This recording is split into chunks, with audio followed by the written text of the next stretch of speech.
प्रधानमंत्री मोदी संबोधित कर रहे हैं। किसान निधि उन्होंने जारी की है, जिसको लेकर संबोधित किया जा रहा है।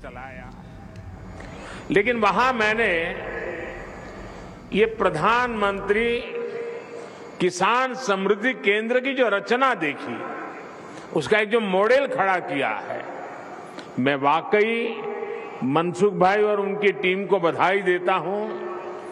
ये किसान के लिए सिर्फ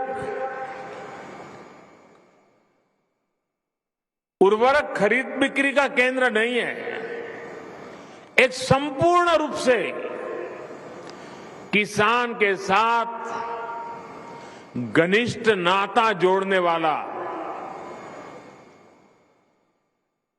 उसकी हर सवालों का जवाब देने वाला, उसकी हर आवश्यकता में मदद करने वाला ये किसान समृद्धि केंद्र बना है। साथियों, थोड़ी देर पहले ही देश के करोड़ों किसानों को पीएम किसान सम्मान निधि के रूप में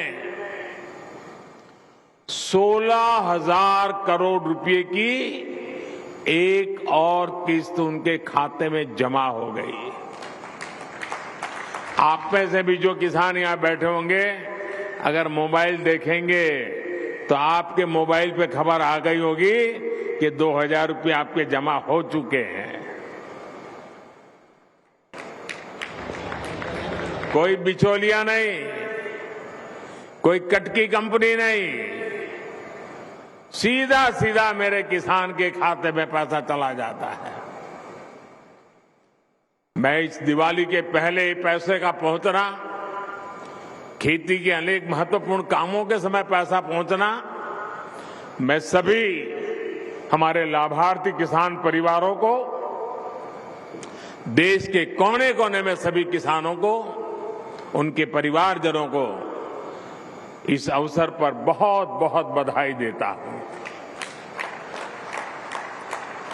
जो एग्रीकल्चर स्टार्टअप यहां पर उसका जो आयोजन में आया है, मैं उन सबका भी जो हिस्सा ले रहे हैं,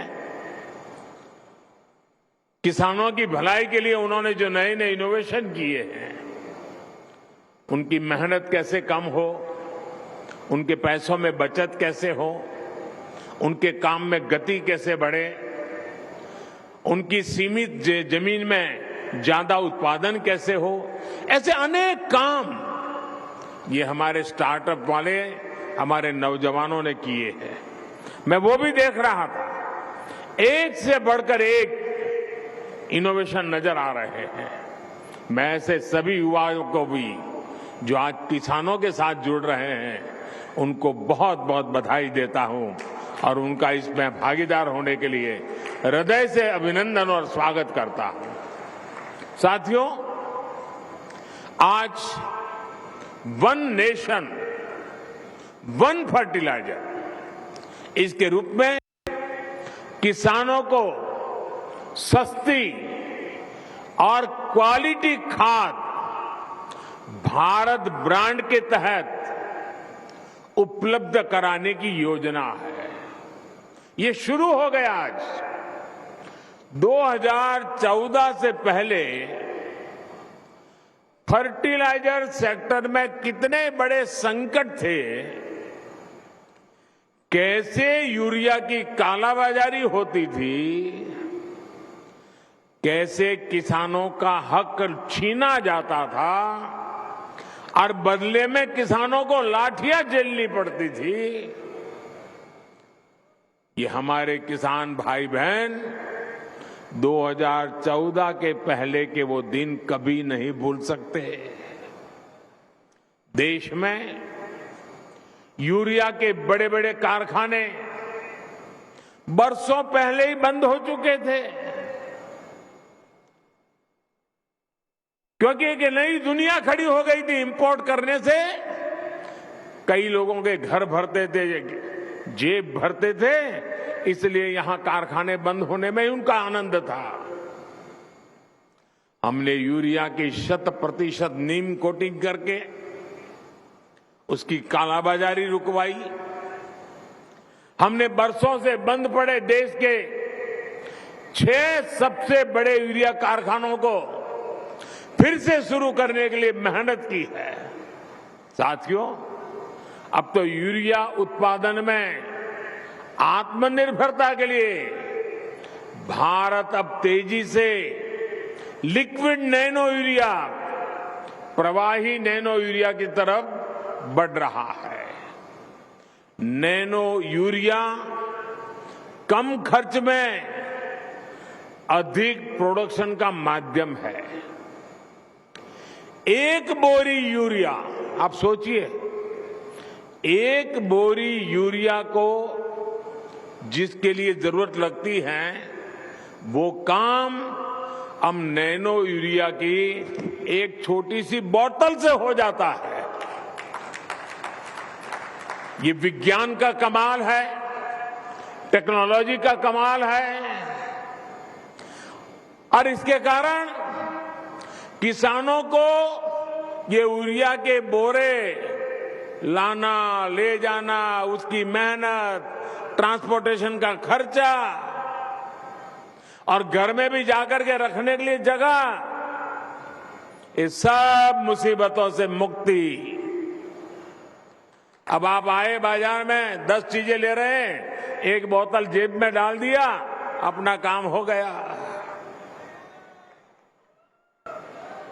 फर्टिलाइजर सेक्टर में रिफॉर्म्स के हमारे अब तक के प्रयासों में आज 2 और प्रमुख रिफॉर्म, बड़े बदलाव जुड़ने जा रहे हैं।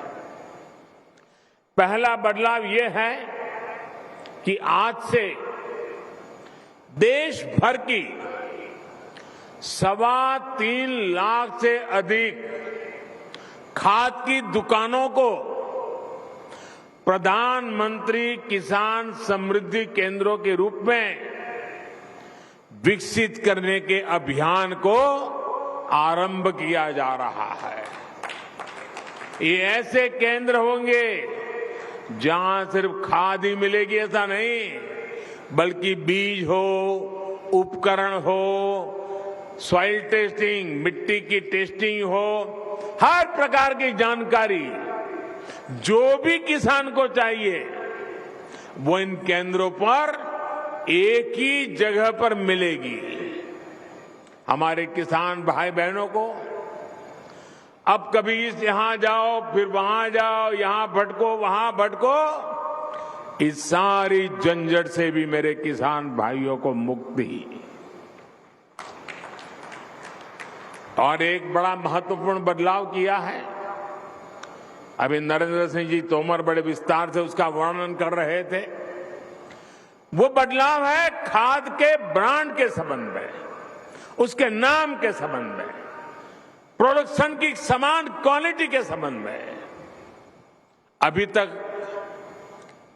इन कंपनियों के प्रचार अभियानों के कारण और वहां जो फर्टिलाइजर बेचने वाले लोग होते हैं, जिसको ज्यादा कमीशन मिलता है तो वो ब्रांड ज्यादा बेचता है, कमीशन कम मिलता है तो वो ब्रांड बेचता नहीं है। और इसके कारण किसान को जरूरत के हिसाब से जो गुणवत्ता वाला खाद मिलना चाहिए, वो इन स्पर्धा के कारण, भिन्न भिन्न नामों के कारण और वो बेचने वाले एजेंटों की मनमानी के कारण किसान परेशान रहता था और किसान भी भ्रम में फंसा रहता था। पड़ोस वाला कहता था कि मैं ये लाया, तो उसको लगता है मैं ये लाया हूं, मैंने तो गलती की, अच्छा छोड़ो इसको पड़ा रहने दो, वो मैं नया लाया लेके आता हूं। कभी कभी किसान इस भ्रम में डबल खर्चा कर देता था। डीएपी हो, एमओपी हो, एनपीके हो, ये किस कंपनी से खरीदे, यही किसान के लिए चिंता का विषय रहता था।